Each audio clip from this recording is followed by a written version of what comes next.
Bismillah. Assalamualaikum warahmatullahi wabarakatuh. Innal hamdalillah nahmaduhu wa nasta'inuhu wa nastaghfiruh wa na'udzu billahi min shururi anfusina wa min sayyiati a'malina.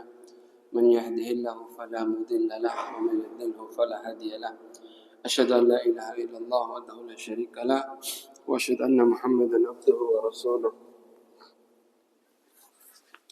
يا أيها الذين آمنوا اتقوا الله حق تقاته ولا تموتن إلا وأنتم مسلمون. أما بعد، معاشر muslimin jamaah salat subuh Masjid Al-Azhar rahimani wa rahimakumullah. Segala puji bagi Allah Jalla fi'ala yang karena rahmat hidayah serta taufik darinya. Pada pagi hari ini kita dikumpulkan Allah Subhanahu wa taala di masjid yang kita cintai ini dalam rangka melaksanakan kewajiban salat subuh secara berjamaah, kemudian melanjutkan kajian rutin Selasa pagi atau Selasa subuh. Kemudian salat serta salam tak lupa selalu kita limpahkan kepada Qudwatul Hasanah, suri tauladan kita Nabi besar Muhammad sallallahu alaihi wasallam serta keluarga, sahabat dan orang-orang yang senantiasa berada di atas sunnahnya. Jamaah kaum muslimin rahimani wa rahimakumullah. Pada hari ini kita tunda dulu pembahasan kitab. Insyaallah minggu depan kita lanjut pembahasan kitab. Hari ini kita bahas tentang seputar kurban. Ya, tentang udhiyah atau menyembelih hewan pada Idul Adha. Kurban adalah ibadah yang sangat agung.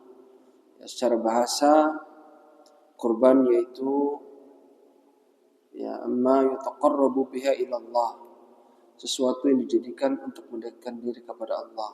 Secara istilah, kurban berarti dzabhu bahimatil an'am fi ayyamin makhsusatin taqarruban ila Allah. Secara istilah, kurban itu bermakna menyembelih hewan bahimatul an'am yang sudah ditentukan jenisnya, itu dari hewan ternak pada ayamin makhsusah, pada hari-hari tertentu yang telah ditentukan, yaitu mulai dari tanggal 10, 11, 12, 13 tanggal 10, 11, 12, 13 Dzulhijjah. Itu adalah waktu untuk berkurban.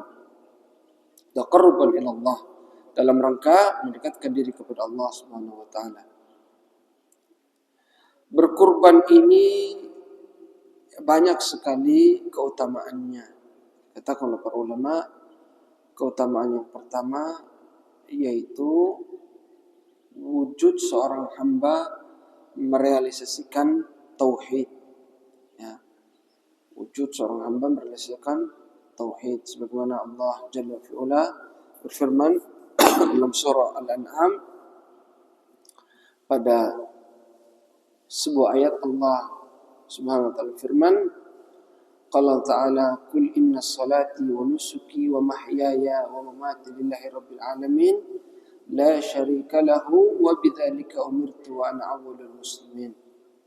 Allah Subhanahu firman, katakanlah, sesungguhnya salatku ini, wa nusuki, itu sembelihanku, hanya untuk Allah, lillahi rabbil alamin, la syarika lahu, tidak ada yang sekutu dengannya, tidak ada yang berserikat dengan Allah di dalam ibadah tadi, di dalam hewan yang kita sembelih tadi. Maka semuanya kita ikhlaskan hanya untuk Allah. Seperti itulah kami diperintahkan, wa ana awwalul muslimin, dan aku termasuk orang-orang yang pertama berserah diri. Di sini kita mengetahui bahwa menyembelih hewan kurban merupakan ibadah yang sangat agung, yang salah satu keutamaannya adalah wujud seorang hamba merealisasikan tauhid, yang mana kita ketahui bahwa sembelihan itu hanya untuk Allah. Dalam sebuah hadis Nabi SAW bersabda, ya, la'anallah man dzabaha li ghairillah. Allah melaknat seorang yang menyembelih hewan untuk selain Allah. Ya, sebagaimana dilakukan oleh sebagian manusia, ya, menyembelih hewan untuk patung, untuk dewa ini, dewa itu. Ya, bahkan tidak sedikit dari kaum muslimin pun melakukan hal yang sama. Ya, menyembelih hewan untuk Nyi Roro Kidul misalnya. Ya, menyembelih hewan di pantai selatan, diberikan supaya selamat dan sebagainya. Ini merupakan bentuk kesyirikan. Sebab ya, menyembelih hewan adalah wujud, ya, merealisasikan tauhid. Salah satu ibadah yang paling utama yang hanya boleh dilakukan, diberikan hanya untuk Allah. Oleh karenanya ketika seorang hamba menyembelih, apa yang dia katakan? Bismillah, Allahu Akbar, Allahumma hadza minka walad. Ya, yang diucapkan, ya Allah, ini darimu, minka walaka, dan untukmu. Dari kalimat yang singkat ini ada nilai tauhid yang sangat dalam. Ketika kita mengucapkan kalimat yang diajar Nabi SAW, Allahumma hadza minka, ya Allah, ini darimu, berarti kita menetapkan tauhid apa? Ketika kita mengatakan ya Allah ini darimu, ini tauhid apa? Rububiyah. Barakallahu fiik. Kita menetapkan tauhid rububiyah. Kita menetapkan bahwa yang beri rezeki, yang memberikan hewan ini Allah. Ya. Yang memberikan hewan ini adalah Allah. Wa ma bikum min ni'matin fa min Allah. Semua nikmat yang kalian dapatkan semuanya datang dari Allah. Ini tauhid rububiyah. Ketika kita mengatakan walad, itu tauhid apa? Tauhid apa bisa? Ketika kita mengatakan ya Allahumma hadza minka, tadi sudah betul tauhid rububiyah. Lalu dia katakan Allahumma hadza minka walaka. Kalimat walaka dan untukmu itu tauhid apa? Uluhiyah. Ya, makanya ada kaidah agung dalam tauhid itu, tauhidur rububiyah, ya. Tauhidur rububiyah yastalzim tauhidul uluhiyah. Wa tauhidul uluhiyah yatadammanu tauhidur rububiyah. Ini kaidah yang penting. Ya, untuk memahami tentang tauhid, ini kaidah yang sangat penting. Tauhidur rububiyah ya melazimkan, mewajibkan adanya tauhid uluhiyah. Ketika ya dari kalimat singkat tadi, ketika kita menetapkan Allah yang memberikan rezeki, kita katakan Allahumma hadza minka. Ya, semua ini darimu rezeki. Ya, semua rezeki yang kita dapat dari Allah. Kesehatan, waktu, ya, harta, semuanya Allah yang kasih. Kita tetapkan Allah pemberi rezeki. Maka yastalzim, wajib bagi dia mengadakan yang namanya tauhidul uluhiyah. Apa itu? Mengesahkan Allah di dalam beribadah. Itu kaidahnya. Ketika kita menetapkan Allah yang memberikan rezeki, Allah yang menghidupkan, Allah yang mematikan, Allah yang mengatur, Allah semua yang memberikan manfaat dan bahaya, tidak ada sekutu dalam hal ini ya, selain Allah, maka wajib bagi kita mengadakan tauhid uluhiyah, yaitu mengesahkan Allah di dalam beribadah. Sebaliknya tauhidul uluhiyah yatadammanu tauhidur rububiyah. Tauhidur rububiyah, tauhidul uluhiyah ya, di dalamnya sudah terkandung tauhidur rububiyah. Apa maksudnya? Tidaklah seseorang mengesahkan ibadah karena Allah, untuk Allah, kecuali karena dia sudah menetapkan tauhid rububiyah. Seseorang yang uluhiyahnya bagus, ibadahnya bagus, ikhlas karena Allah, tidaklah keikhlasan itu hadir kecuali karena sudah ada dalam dirinya tauhid rububiyah. Orang yang ikhlas beribadah karena Allah karena dia faham betul. Ya, orang yang mengikhlaskan, tidak mau potong untuk Nyi Roro Kidul, tidak mau potong untuk pohon besar, tidak mau potong untuk laut. Kenapa demikian? Karena dia tahu yang memberikan bahaya dan manfaat hanya Allah. Makanya tauhidur uluhiyah itu lahir dari tauhidur rububiyah yang benar. Tauhidur rububiyah mewajibkan adanya tauhid uluhiyah. Nanti saya tanya, Ini kaidah yang penting. Antum kalau tahu kaidah ini gampang memahami. Ya, gampang memahami. Tauhidur rububiyah ya mewajibkan adanya tauhidul uluhiyah. Tauhidul uluhiyah terkandung di dalamnya tauhidul rububiyah. Paham ya? Ini terkait dengan yang pertama, ya, keutamaan dari udhiyah atau ibadah kurban.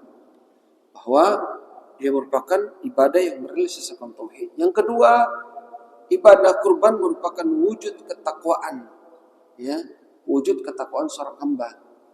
Allah Jalla fi'ala firman dalam surah Al-Hajj, qala ta'ala, la yanalallaha luhumuha wa la dima'uha, walakin yanaluhu taqwa minkum. Ya. Tidak akan sampai kepada Allah daging dan darah yang kita persembahkan. Bukan itu yang sampai kepada Allah. Tapi yang sampai apa? Ikhlasan kita, ketakwaan kita. Itu yang Allah mau. Ikhlasan kita di dalam berkurban. Ada orang berkurban hewannya 1 ton beratnya. Ya. Tapi yang sumbang anggota DPR. Disumbang ke Memboro misalnya. Karena di sana basis suara saya. Kalau saya maju lagi tahun depan, mereka semua akan pilih saya. Saya kasih sapi 1 ton, 3 ekor misalnya. Ada sapi 1 ton? Ada tidak? Ada. Ya, ada. Sapi 1 ton ada. Ya, dia kasih ke sana. Ada orang uangnya pas-pasan. Dia beli kambing harga 700.000. Ya, 700.000. Tapi itu saja kemampuannya. Ikhlas karena mau kurban.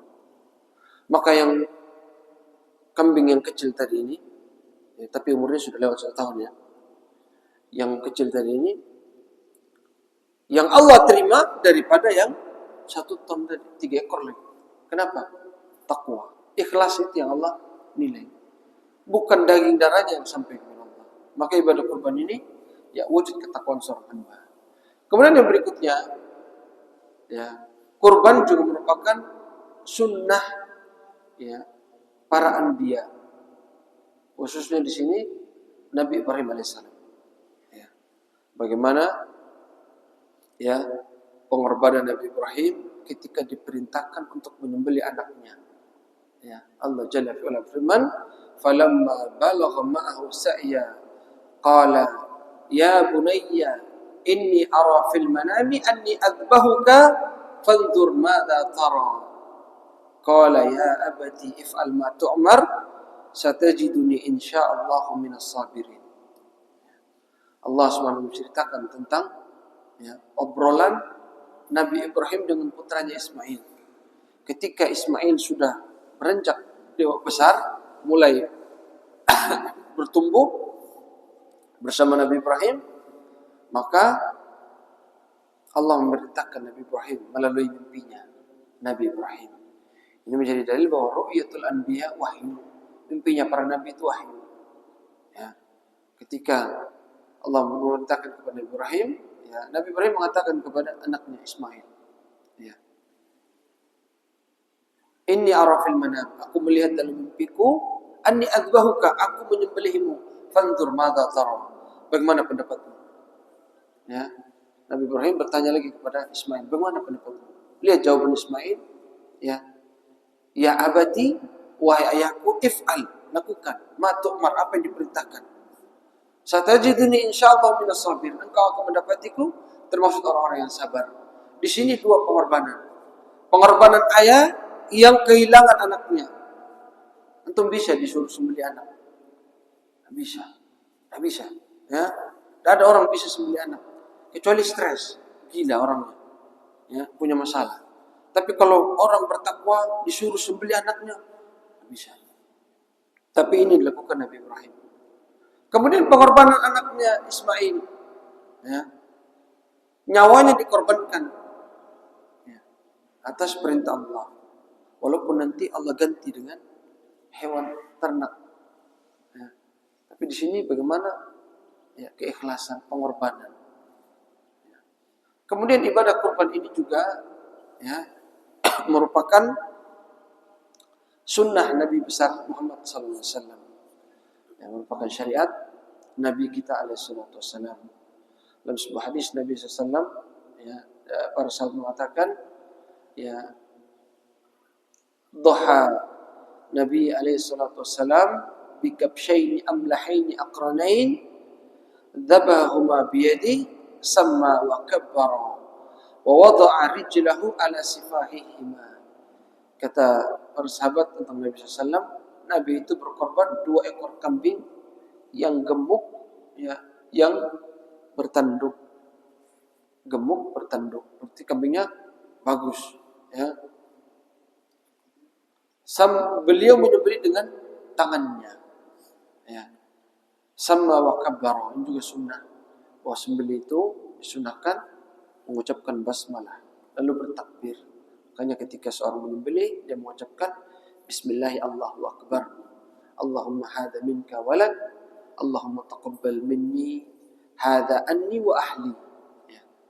Itu kalau dia sendiri. Kalau dia mewakilkan hadza an fulan, disebutkan namanya, ya, wa ahlihi, dan keluarganya misalnya, ya, atau cukup hadza an fulan, ini dari fulan, kurbannya fulan misalnya. Itu kalau seandainya dia diwakilkan, ya. Maka ini juga merupakan sunnah dari Nabi kita SAW. Dan Nabi SAW di hadis dijelaskan, beliau meletakkan salah satu kakinya pada hewan, lalu beliau menyembelih. Ya, secara zahir beliau menyembelih kambing itu sendiri. Zahir hadis. Ya, jadi antum bisa bayangkan bagaimana caranya, kakinya salah satunya diletakkan di pangkal leher, lalu beliau menyembelih. Itu Nabi SAW. Ya. Tapi kalau tidak bisa, tidak apa-apa dipegang. Ya. Yang penting sunnahnya di sini, kalau antum bisa menyembelih sendiri hewan kurban, sembelih sendiri. Jangan diwakilkan. Ya, jangan diwakilkan. Kenapa demikian? Sebab dalam sebuah hadis yang didhaifkan oleh para ulama, ya, tidak apa-apa kita sebut hadis dhaif. Ya, kalau dalam masalah fadailul a'mal itu diperbolehkan. Meskipun harus kita sampaikan hadisnya dhaif, asalkan maknanya benar. Nah, itu syarat-syarat menyampaikan hadis lemah. Ya, terkait dengan fadailul a'mal, keutamaan suatu amalan, ya, terus disampaikan bahwa hadis itu lemah, ya. Ya, bukan dalam penetapan suatu amalan, tapi fadailul a'mal. Bagaimana bunyi hadisnya? Ya, dari Ummul Mukminin Aisyah radhiyallahu anha, beliau Rasulullah SAW pernah bersabda, "Ma min amalin amila ibnu Adam yauman nahri ahabba ila Allah min ihraqid dam." Al-hadis. Tidak ada suatu amalan yang dilakukan oleh seorang hamba pada hari Idul Adha, yaumun nahar, yang lebih dicintai Allah Subhanahu wa taala melebihi ihraqud dam, menyembelih hewan. Meskipun hadisnya lama tapi maknanya benar, kata para ulama. Jangan kita wakilkan bapak yang punya hewan kurban nanti ini, yang kemarin nitip, khususnya kambing ya. Kalau sapi agak susah. Tapi kalau antum jenengan mau sapi, bismillah. Ya. Nanti sembelih sendiri, tidak usah wakil-wakilkan. Tidak bisa, latihan. Oh, mana mau latihan? Tidak apa-apa. Latihan, ya, langsung hewannya tidak apa-apa. Nah, nanti salah potong, yang penting dia mati. Antum sudah basmalah, tidak usah repot. Ya, tidak apa-apa. Ya, mau 10 kali, mau 7 kali, tidak apa-apa. Yang penting jangan dia lari. Repot nanti. Tapi insya Allah dipegang. Ya, yang kemarin nitip kambing, nanti potong sendiri, insya Allah. Ya, yang sapi kalau mau juga boleh. Ya, kalau enggak, biar kita serahkan kepada tukang jaganya. Ya, jadi itu merupakan amalan yang utama, yang menyembelih. Jangan diwakilkan. Ya. Bang Helmi siapa? Sembelih ya? Insya Allah. Lihat di YouTube langsung sekarang tutorialnya. Ya, kalau selama ini nitip-nitip, kalau sama kita sembelih sendiri. Ya, nanti dibantu. Tidak boleh nitip-nitip. Tidak boleh mewakilkan. Ya, sembelih sendiri supaya latihan. Karena itu amalannya luar biasa. Kemudian, ya, menyembelih hewan kurban ini juga merupakan wujud, ya, kita itu memiliki kepedulian sosial. Ya. Sebagaimana Allah SWT firman, Allah Ta'ala, wa yadhkuru ismallahi fi ayyamin ma'lumat ala ma razaqahum min bahimatil an'am fakulu minha wa at'imul ba'isal fakir. Ya. Allah SWT firman, ya, memerintahkan kita memperbanyak zikir pada hari-hari yang ditentukan. Sudah sampaikan kemarin tanggal 1 sampai tanggal 13. Ya, itu memperbanyak zikir. Ayyam ma'lumat. Baik itu mutlak maupun muqayyad. Ya. Mutlaknya sampai kapan? Ini saya sudah sampaikan baru 2 hari yang lalu. Zikir mutlak mulainya dari kapan, selesainya sampai kapan?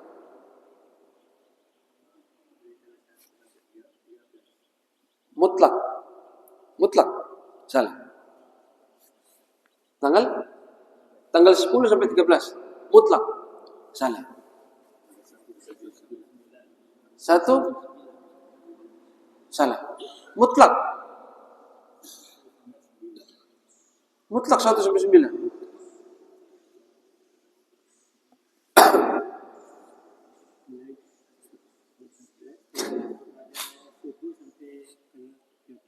Bagaimana? Pada subuhnya tanggal berapa? Salah.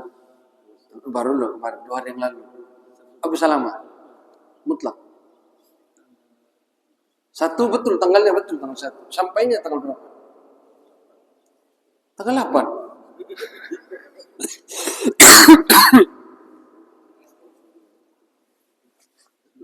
Tanggal 10. Kapan? Berhentinya kapan? Asar. Betul sudah tanggal 10. Berhentinya kapan? Sampai imam mendirikan sholat. Selesai zikir mutlak. Ya? Setelah itu baru muqayyad. Muqayyad kapan mulainya? Ada 2. Bagi yang ibadah haji, bagi yang tidak mungkin ibadah haji. Kapan berakhirnya? Muqayyad. Muqayyad itu maksudnya setiap selesai sholat fardu. Kapan mulainya? Bang Helmi, kapan mulainya? Tadi mutlak sudah ya, paham ya? Tanggal 1 sampai imam naik mendirikan sholat. Itu berhenti sudah mutlak. Muqayyadnya kapan?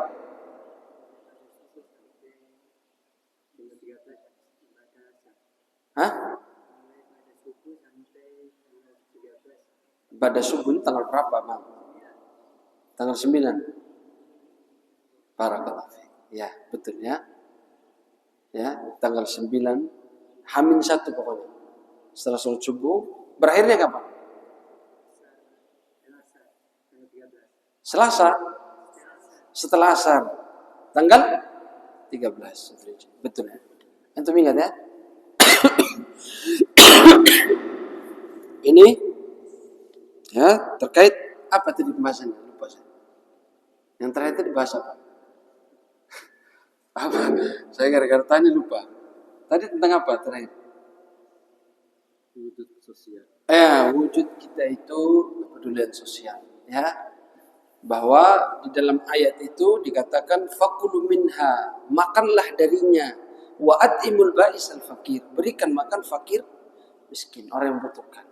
Makanya di sini kata para ulama ya mengatakan ya kulu thuluthan, makan sepertiga, kemudian memberikan hadiah dari sepertiga, wa tasaddaqu bithuluth, kemudian sepertiganya sedekah, sepertiganya makan untuk keluarga kita dan keluarga, sepertiganya kasih hadiah, mungkin ya siapa yang untuk melihat saudara-saudara, walaupun dia punya harta dikasih hadiah, ya sepertiganya kasih orang yang membutuhkan, fakir miskin. Itu sunnahnya. Saya mau makan semua, Ustaz. Boleh tidak? Boleh. Antum sembelih, ya semuanya antum makan, tidak antum bagi. Boleh tidak? Boleh. Antum sembelih, tidak ada yang antum makan, semuanya antum kasih. Boleh tidak? Boleh. Tapi yang afdal tadi, sepertiga dimakan dengan keluarga, sepertiga dikasih hadiah, sepertiga kasih orang-orang miskin. Ya, hadiahnya mungkin kasih tetangga-tetangga, walaupun dia orang kaya kasih, namanya hadiah. Ya, atau mungkin ada tokoh-tokoh masyarakat yang antum merasa ya perlu untuk diberikan supaya hubungan menjadi harmonis, dikasih tidak apa-apa. Beda dengan zakat. Kalau zakat sudah ada asnafnya 8. Kalau kurban boleh. Ya, kasih. Makan orang kafir boleh dikasih. Ya. Kalau kita punya tujuan di situ, misalnya supaya tentram, kita tinggal di lingkungan minoritas misalnya, atau tokoh-tokoh masyarakat yang punya pengaruh dan dia orang Nasrani misalnya, kita kasih boleh. Beda dengan zakat. Zakat sudah ada aturannya. Tidak boleh sembarangan ngasih-ngasih. Ya. Makanya di situ ada hadiah. Memberikan hadiah sepertiganya. Itu boleh. Ya. Itu yang paling afdal. Ya, paling afdal seperti itu. Tapi nanti kalau ada kebutuhan, sudahlah kasih semua. Tidak masalah. Ya. Tidak masalah. Ini tentang keutamaan-keutamaan kurban. Kemudian terkait dengan kurban. Ya. Kurban kapan dimulai? Ya. Rasulullah SAW bersabda, "Man dzabaha qabla shalah, ya, fa inna ma yadhbahu li nafsi." Barang siapa yang menyembelih sebelum didirikan salat Id, ya, maka itu hewan untuknya. Maksudnya halal, tapi dibuat dia makan sendiri. Itu tidak terhitung kurban. Laisat udhiyah, bukan hewan kurban. Wa man dzabaha ba'da shalah faqad tamma nusukuhu wa shawba sunnatal muslimin. Barang siapa yang menyembelih setelah salat didirikan, maka ya, sudah sempurna, sudah betul kurbannya, dan dia sudah menyepakati sunnahnya kaum muslimin. Ya, wa shawba sunnatal muslimin. Di sini ada faedah ya. Kalau ada yang dikatakan sunnah kaum muslimin atau misalnya ijma' al-muslimin, itu lebih tinggi derajatnya daripada kalimat ijma'ul ulama. Ya. Kalimat ya ijtima'ul muslimin itu lebih tinggi derajatnya daripada ijtima'ul ulama. Kesepakatan kaum muslimin itu lebih tinggi daripada kesepakatan para ulama. Makanya itu salah satu faedah yang disebutkan oleh para ulama. Kalau dikatakan ijma'ul muslimin, sepakat kaum muslimin, sudah jangan ada yang menyelisihi. Berarti orang gila. Kalau sudah, kenapa? Karena tidak sepakat kaum muslimin kecuali dalam perkara ma'lumun bid-darurah, sesuatu yang sudah diketahui secara jelas gamblang. Ya, salat subuh 2 rakaat. Tiba-tiba ada yang kita bikin 4 rakaat. Ini menyelisihi ijma'ul muslimin. Ini gila orangnya. Ya. Atau lainnya. Ya. Misalnya contohnya ya boleh berkurban dengan ayam misalnya. Ada tidak pendapat demikian? Berkurban boleh dengan ayam. Ada tidak ulama yang berpendapat demikian? Ada. Siapa? Ibnu Hazm. Ya. Jadi kurban boleh dengan ayam. Makanya bisa bagian di Jawa itu orang-orang Madura itu kalau kurban dia nggak bisa beli hewan ternak, dia beli ayam, Pak. Itu aneh itu. Dia sembelih, ya Allah, bismillah, Allahu akbar. Dia niatnya udhiyah. Ya. Ini ya menyelisihi kaum muslimin, bukan ulama lagi.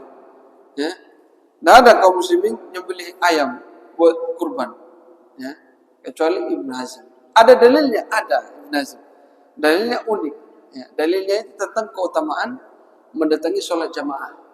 Ya, man ata fi sa'atil ula faka'annama qarraba badana. Tentang sholat Jumat, Nabi SAW mengatakan, barang siapa yang datang di awal waktu seperti dia berkurban atau menyembelih hewan unta. Wa man sa'a fi sa'ati tsaniyah faka'annama qarraba baqarah. Barang siapa yang datang di jam kedua, ya. Antum kalau mau tahu jam ke-1 kedua nanti dibagi. Mulai dari ya waktu selesai waktu syuruk itu sampai naiknya khatib itu dibagi 5 supaya tahu waktu pertama, waktu kedua, waktu ketiga. Ya. Kemudian Nabi mengatakan barang siapa yang datang di jam ketiga seperti berkorban sapi. Barang siapa man ata fi sa'ati tsalitsa datang di jam ketiga seperti qarraba kabshan akron, ya kambing yang bertanduk yang bagus. Barang siapa yang datang di jam keempat seperti ya berkurban ayam, maksudnya bukan berkurban di sini, seperti mendekatkan diri kepada Allah berkorban dengan ayam. Nah, kemudian di akhir hadis dia mengatakan, ya kalimat berikutnya, waman ata fi sa'atil khamisah fa ka'annama qarraba al-bayda. Barang siapa yang datang di jam kelima, itu waktu khutib mau naik sudah, seperti berkorban telur. Nah, kata para ulama, dalil yang dijadikan hujjah oleh Ibnu Hazm sebenarnya hujjah untuk membantah dirinya sendiri. Apa itu? Karena Nabi mengatakan barang siapa yang datang di jam kelima seperti berkurban telur. Ngapain repot-repot kurban ayam? Kurban telur juga boleh kalau begitu. Beli satu rak kurban, dulu berapa ekor? Dipecahin telurnya semua. Makanya itu bantahan untuk beliau sendiri dengan dalil yang dia pakai. Ya, intinya tidak boleh. Ya, kurban itu sudah jelas hewannya, maklum sudah diketahui. Ya, onta, sapi, kambing, domba. Itu. Yang lain tidak boleh. Kalau kerbau terjadi khilaf. Pendapat yang rajih boleh. Ya, kerbau. Banteng, ini masih terjadi perselisihan ulama. Tapi kalau kerbau banyak yang membolehkan. Ya, kalau banteng banyak yang memperselisihkan. Apakah dia masuk dalam sapi atau bukan? Tapi kalau dimakan halal, tidak masalah. Ya, ini waktu hewan yang disembelih juga sudah. Nah, bagaimana cara menyembelih juga harus diketahui. Ya, Nabi SAW mengatakan, ya, idza qataltum fa ahsinul qitlata. Wa idza dzabhtum fa ahsinu dzibha wal yuhidda ahadukum syafratahu wal yurih dzabihatahu. Kata Nabi sallallahu, kalau kamu bunuh, perbagus cara bunuhnya. Ya. Apabila kamu sembelih, perbagus cara sembelihnya. Ya. Tajamkan pisau. Makanya dalam sebuah hadis Nabi sallallahu pernah menyuruh Aisyah untuk mengasah pisau sebelum sembelih, disuruh asah dulu. Terus tenangkan hewan yang mau disembelih. Ya, tenangkan. Makanya sebenarnya kalau bicara tentang cinta kasih, sebagian sekarang sedang booming-boomingnya pembahasan agama cinta kasih. Sebenarnya tidak ada agama yang lebih mengajarkan cinta kasih melebihi Islam. Untuk cari agama manapun yang mengajarkan potong hewan itu ada tata caranya. Caranya harus bagus begini. Itu cuma Islam saja. Ya, tidak ada. Ya, makanya saya dulu waktu SMA, waktu ada salah satu teman orang Katolik, itu saya main ke rumahnya langsung. Ya, teman SMA orang Katolik, itu kalau potong ayam Pak dimasukin ke pintu, itu betul itu saya lihat. Begini ayamnya, itu udah dipotong, dimasukin ke pintu, begini. Patah lehernya. Ayamnya gitu. Dipegang, pak lagi ke meja. Mati, belum mati sebenarnya, masih gerak-gerak sedikit.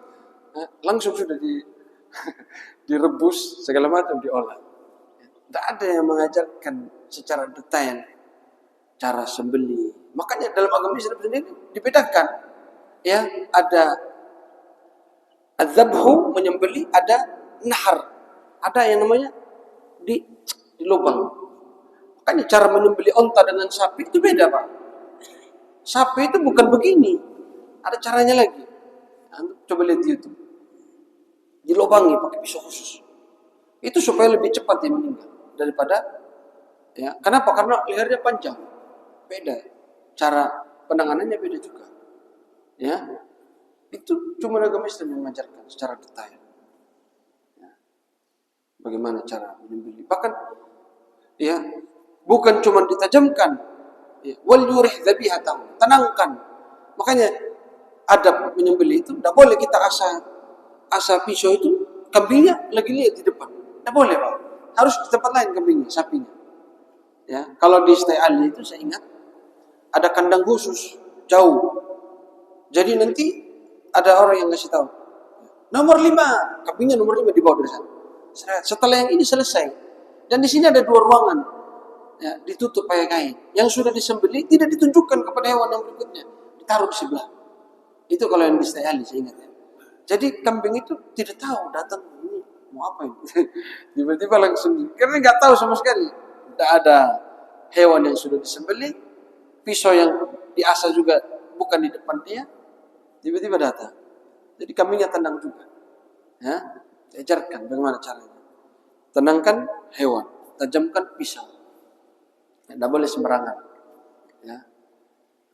Sembelih juga harus mengucapkan basmalah. Bagaimana kalau lupa? Ada tidak orang lupa? Ada banyak. Ya, dia sering dia nyembelih hewan. Tiba-tiba suatu kali ini mau nyembelih dipanggil, ngobrol-ngobrol, selesai, hewannya selesai, sudah disembelih. Itu bagaimana hukumnya? Ya, siapa yang tahu? Bagaimana hukumnya ini? Ya, lupa dia, basmalahnya lupa. Oh, biasanya orang yang sering itu kadang lupa, Pak. Sudah sembelih, ya tidak mau kasih tahu dia, diam-diam. Hewannya orang soalnya. Itu ada terjadi ya. Nah, seperti ini terjadi khilaf para ulama. Sebagian ulama mengatakan tidak halal sudah. Ya. Karena syarat ya ma'an haradam wa dzikra smallahu alaihi fakulu kata Nabi. Ma'an haradam. Yang anharadam itu yang darahnya mengalir, terpancar. Makanya menyembelih tidak bisa pakai batu, Pak. Sapi tiba-tiba dihantam pakai batu, pak, mati. Tidak bisa, tidak sah. Kenapa? Karena mengatakan ma'an haradam, yang darahnya itu mengalir, memancar. Dan itu tidak terjadi kecuali dengan barang tajam, sembelih. Dan sembelihnya juga tidak boleh pakai tulang, ya, tidak boleh pakai kuku. Harus pisau atau batu, atau barang-barang lain. Kayu boleh, tapi kalau tulang kuku, tidak boleh. Wa dzikra smallahu alaihi, yang disebutkan nama Allah. Ini syaratnya. Kalau lupa, nah ini terjadi khilaf ulama. Sebagian mengatakan tidak sah.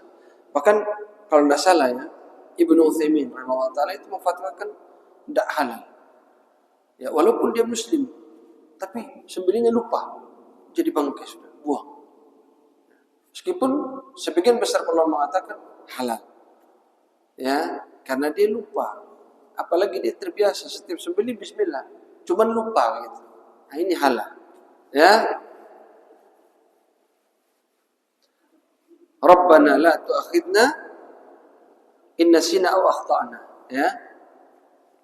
Ya Allah, jangan hukum kami kalau kami lupa atau tidak sengaja melakukan kesalahan. Ya. Ada yang bertanya? Silakan.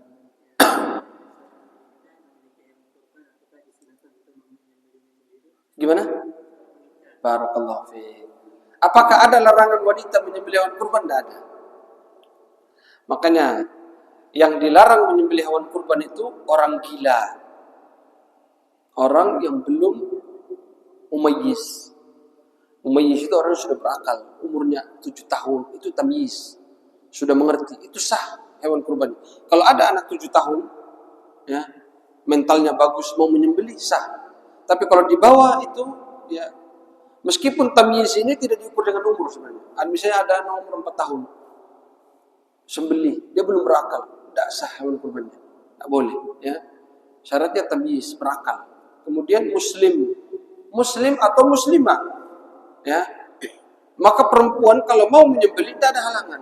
Hanya yang jadi masalah, kalau perempuan itu hadir di tempat kurbannya yang banyak laki-lakinya, sehingga terjadi khalwat.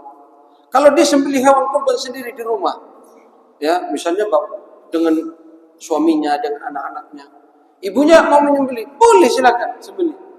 Tapi yang jadi masalah kalau ibu-ibu datang lagi ke masjid, Al-Azhar laki-laki banyak, tidak boleh. Ya, perempuan itu laisat min ahli ijtima'. Perempuan itu bukan, ya, makhluk yang diperintahkan untuk berkumpul, kecuali sesama mereka. Kajian khusus perempuan boleh silakan. Tapi kalau datang di tempat laki-laki, tidak dianjurkan. Ya, banyak fitnah di situ. Ya. Maka kalau dia mau sembelih sendiri, tidak ada larangan pada asalnya. Apalagi kalau sembelih di rumah, silakan. Ya, sah, tidak ada larangan. Wanita menyembelih hewan kurban. Kalau ada yang mengatakan makruh, haram, datangkan dalilnya. Ya, datangkan dalilnya. Hukum asal perintah antara laki-laki dan perempuan itu sama. Kecuali ada dalil yang mengkhususkan.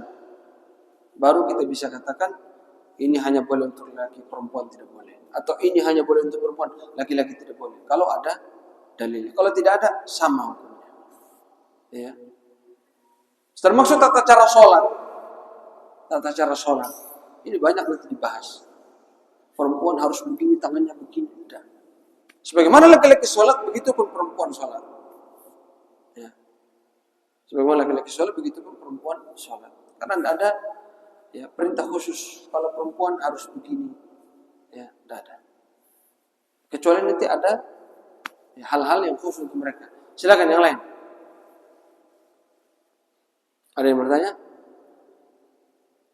Ya.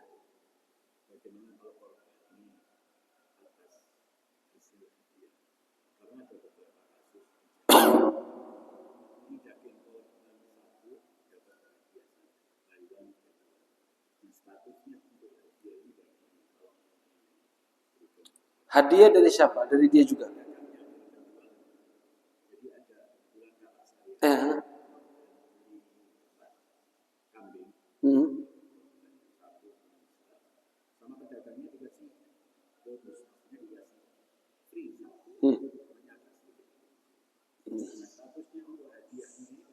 Barakallahu fiik. Beliau bertanya, ada lukisan contoh. Beli hewan di Abu Salama. Satu. Sama Abu Salama dikasih hadiah satu. Agak kecil satu. Tapi umurnya 1 tahun lebih. Dikasih jadi 2. Oleh lukisan didaftarkanlah dua-dua ini untuk hewan kurban. Begitu maksudnya. Apakah dua-dua hewan kurban ini sah atas nama lukisan atau cuma satu yang dia beli? Mungkin pertanyaan. Jawabannya dua-duanya sah atas nama lukisan. Dua-duanya hewan kurban. Kenapa? Karena ini sudah menjadi hak milik dari lukisan. Jadi cara kepemilikan yang halal itu tidak menjadi soal. Apakah itu atiyah, hadiah, warisan, wasiat, terus dia korbankan, tidak jadi masalah. Yang penting sudah jadi hak miliknya dia. Dia korbankan, sah. Ya, tidak harus dia beli. Dia dapat warisan hewan kurban, dia korbankan atas namanya, sah tidak sah. Dia dapat wasiat. Ya, ada orang ngasih hewan, kalau saya meninggal kasih ke fulan, dapat dia. Dia korbankan, sah tidak? Sah atas nama dia. Yang penting sudah jadi miliknya dia. Ya. Yang menjadi pertanyaan Bang Helmi, kalau ada bupati misalnya kasih hewan kurban ke Al-Azhar, saya kasih sapi 2 ekor, ya, atau orang Cina, orang kaya kasih 2 ekor. Apakah hewan ini bisa dikategorikan hewan kurban? Ini pertanyaannya. Kebanyakan yang ditanyakan seperti itu. Ya, hewan yang dikasih oleh orang non-muslim. Apakah itu bisa dikatakan hewan kurban? Jawabannya tidak. Itu bukan hewan kurban. Ya, itu bukan hewan kurban. Halal tidak dimakan. Kalau yang sembelih Abang Helmi halal, orang Islam. Ya. Ya, halal. Apalagi mengerti cara sembelihan. Ya. Dia sudah kasih ke kaum muslimin, berarti menjadi miliknya kaum muslimin. Ya. Tapi dia bukan hewan kurban. Ya, bukan hewan kurban. Kenapa? Karena kurban tadi syaratnya apa? Muslim, harus Islam, berakal. Ya. Kalau ada orang muslim kurban, tidak sah sebagai hewan kurban. Ya, tidak sah. Paham ya?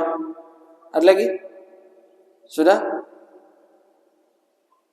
Nah, terakhir ya.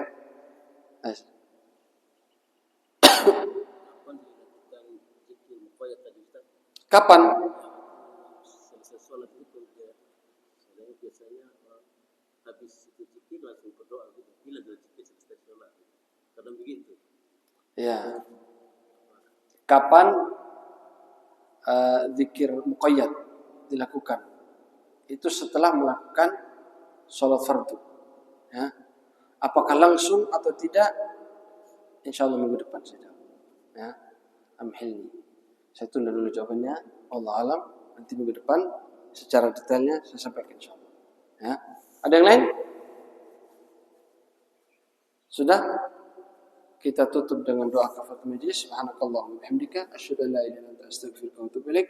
Assalamualaikum warahmatullahi wabarakatuh.